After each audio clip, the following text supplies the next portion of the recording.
UP के फिरोजाबाद में UCC पर सीएम योगी का बयान, बोले सत्ता में आए तो पूरे देश में यूसीसी लागू करेंगे, ये चुनाव देश के भविष्य का है। सीएम योगी ने कांग्रेस पर निशाना साधा, कहा शरिया कानून लाना चाहती है कांग्रेस, आतंकियों को बिरयानी खिलाती है, घोषणा पत्र नहीं अन्याय पत्र। यूपी के सीएम योगी आदित्यनाथ का कांग्रेस पर प्रहार, बोले चुनाव हार रहा है विपक्षी गठबंधन, हार का ठीकरा ईवीएम पर डालते हैं विपक्ष के नेता। पश्चिम बंगाल के सीएम ममता बनर्जी का बीजेपी पर हमला, बोली पीएम बंगाल को बदनाम कर रहे हैं, एनआरसी सीए से आपको भगाना चाहते हैं, देश को बेच देंगे पीएम।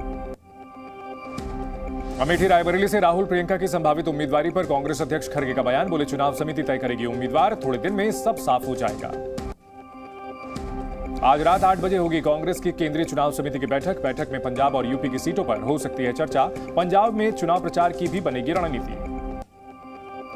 अमेठी से कांग्रेस सांसद राहुल गांधी लड़ सकते हैं लोकसभा चुनाव, रायबरेली से प्रियंका गांधी का चुनाव लड़ना तय, आज हो सकता है आधिकारिक ऐलान। गुजरात के वलसाड में कांग्रेस नेता प्रियंका गांधी ने जनसभा को किया संबोधित, बीजेपी पर साधा निशाना, बोली संविधान बदलने की बात कर रही बीजेपी। प्रियंका गांधी ने पीएम मोदी पर लगाया आरोप, कहा पीएम संविधान को कमजोर करना चाहते हैं, मंच से इनकार करते हैं पीएम, अपने उम्मीदवारों से दिलवा रहे बयान। पोरबंदर की चुनावी सभा में गृह मंत्री अमित शाह ने एनडीए की बड़ी जीत का दावा किया, बोले राहुल गांधी साफ है, हर जगह पर सिर्फ मोदी मोदी। ईडी के आरोपों पर सीएम केजरीवाल ने जवाब दिया, केजरीवाल ने सुप्रीम कोर्ट में जवाब दाखिल किया, बीजेपी पर लगाए कई आरोप, ईडी के काम पर उठाए सवाल। सुप्रीम कोर्ट को दिए जवाब में केजरीवाल ने कहा ईडी के 4 गवाहों का संबंध बीजेपी से, बीजेपी ने अपने हिसाब से सबूत बनाए, 4 गवाहों के बयान पर मेरी गिरफ्तारी।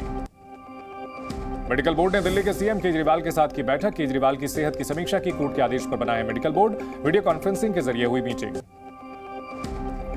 सीएम केजरीवाल की गैर मौजूदगी में पत्नी सुनीता को मिली चुनाव प्रचार की जिम्मेदारी, आज से पूर्वी दिल्ली और पश्चिमी दिल्ली में करेंगी रोड शो, आम आदमी पार्टी के लिए वोट मांगेंगी। केजरीवाल पर बीजेपी नेता मनोज तिवारी का वार, कहा केजरीवाल ने दिल्ली में खड़ा किया संवैधानिक संकट, दिल्ली की जनता की चिंता नहीं, केजरीवाल को मिलनी चाहिए सजा। दिल्ली बीजेपी अध्यक्ष वीरेंद्र सचदेवा का केजरीवाल पर निशाना, बोले केजरीवाल को इस्तीफा दे देना चाहिए, जनता के पैसों से बनाया बंगला, केजरीवाल को कुर्सी और बंगले का मोह। दिल्ली के सीएम केजरीवाल पर बीजेपी नेता मनजिंदर सिंह सिरसा का हमला, कहा केजरीवाल सत्ता के लालची हैं, जेल में रहकर सत्ता का आनंद लेना चाहते हैं, देश से ज्यादा निजी हित ऊपर।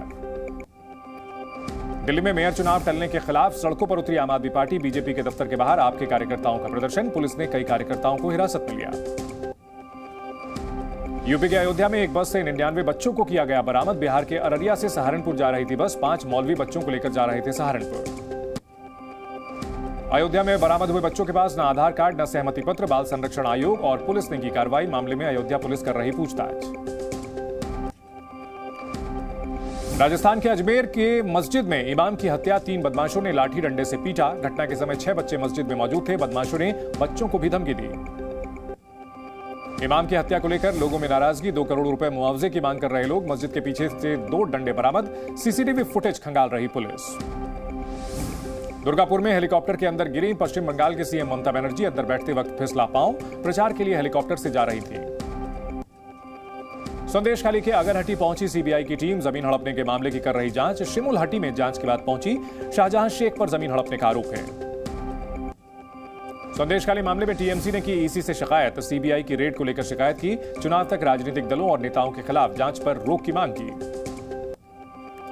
बंगाल में शाहजहां शेख के करीबी की तलाश तेज, अबू तालिब शेख की तलाश में जुटी सीबीआई और एनएसजी की छापेमारी में घर से मिले थे हथियार।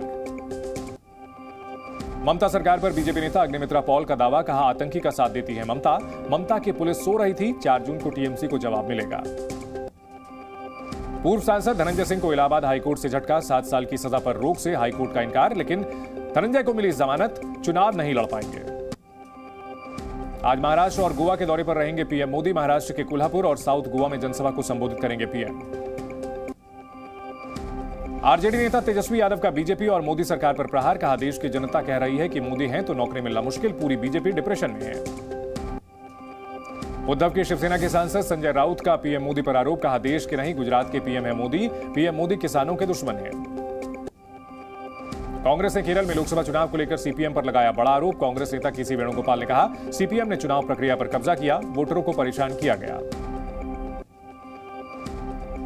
दिल्ली में लोकसभा चुनाव की वोटिंग से पहले बीजेपी का बड़ा दांव, दिल्ली सिख गुरुद्वारा मैनेजमेंट कमेटी के 7 सदस्य बीजेपी में शामिल हुए। रक्षा मंत्री राजनाथ सिंह 29 अप्रैल को दाखिल करेंगे नामांकन। लखनऊ में भरेंगे अपना पर्चा। कल शाम को लखनऊ पहुंचेंगे रक्षा मंत्री राजनाथ सिंह। मशहूर टीवी स्टार गुरचरण सिंह 5 दिन से दिल्ली से लापता। दिल्ली पुलिस ने दर्ज किया अपहरण का केस। सीसीटीवी में बैग के साथ कहीं जाते दिखे गुरचरण। नैनीताल के जंगलों में लगी भयंकर आग बेकाबू। भवाली रोड के पास भड़की आग, सेना ने संभाला मोर्चा। भीमताल झील के पानी से हेलीकॉप्टर के जरिए आग बुझाने की कोशिश। उत्तराखंड के हल्द्वानी के जंगलों में आग का तांडव जारी है। हजारों हेक्टेयर जमीन जलकर राख, आग बुझाने की कोशिश जारी। बागेश्वर में भी जंगलों की आग का तांडव। आबादी वाले इलाके तक पहुंची आग। इलाके में फैला धुएं का गुबार। दमकल विभाग की टीम ने आग पर काबू पाया। हल्द्वानी का दौरा करेंगे उत्तराखंड के मुख्यमंत्री पुष्कर सिंह धामी। प्रभावित इलाकों का करेंगे निरीक्षण। आग बुझाने के ऑपरेशन की करेंगे समीक्षा। जंगलों में लगी आग पर उत्तराखंड के सीएम धामी का बयान। कहा, जंगलों की आग हमारे लिए बड़ी चुनौती। प्रशासन लगातार मुस्तैद है। आग बुझाने की कोशिश हो रही है। मुंबई पुणे एक्सप्रेस हाईवे में बस में लगी भीषण आग। टायर फटने से आग की चपेट में आई बस में सवार थे 36 यात्री। सभी को सुरक्षित निकाला गया। महाराष्ट्र के भिवंडी में गोदाम में भीषण आग लगी। गोदाम की खिड़की से निकली आग की लपटें। चारों ओर फैला काले धुएं का गुबार। दिल्ली के रोहिणी में एक अपार्टमेंट में लगी आग। कड़ी मशक्कत के बाद दमकल की 5 गाड़ियों ने आग पर काबू पाया। घटना में 2 लोगों को आई मामूली चोट। बिहार के पटना में होटल में आग का तांडव। मौके पर अफरा तफरी का माहौल। हादसे में कोई जनहानि की खबर नहीं। नोएडा में निर्माणाधीन इमारत के ऊपरी मंजिल में आग का कहर। आसमान में दिखा धुआं ही धुआं। पुलिस और फायर ब्रिगेड ने आग पर काबू पाया। आग का कारण अज्ञात। जम्मू कश्मीर के रामबन में 1 किलोमीटर से ज्यादा जमीन धसी। कई बिजली के टावर गिरे। सूचना के बाद मौके पर पहुंची एसडीआरएफ एनडीआरएफ की टीम। सड़क संपर्क भी टूटा। जमीन धंसने से परनोट गांव में 50 से ज्यादा घरों को पहुंचा नुकसान। 300 लोगों को सुरक्षित जगहों पर शिफ्ट किया गया। गांव से पलायन कर रहे लोग। जम्मू कश्मीर के रामबन में लगातार भूस्खलन से बड़ी परेशानी। सड़क, घर और बिजली टावर हुए क्षतिग्रस्त। आवाजाही भी बाधित। जम्मू कश्मीर के बारामूला में बदला मौसम का मिजाज। मैदानी इलाकों में बारिश का दौर जारी। सड़कों पर जलभराव, लोगों की बड़ी परेशानी। हिमाचल प्रदेश में लाहौल स्पीति सहित ऊंचे इलाकों पर बर्फबारी। चारों ओर दिखी बर्फ की चादर। बर्फबारी की वजह से पारा लुढ़का।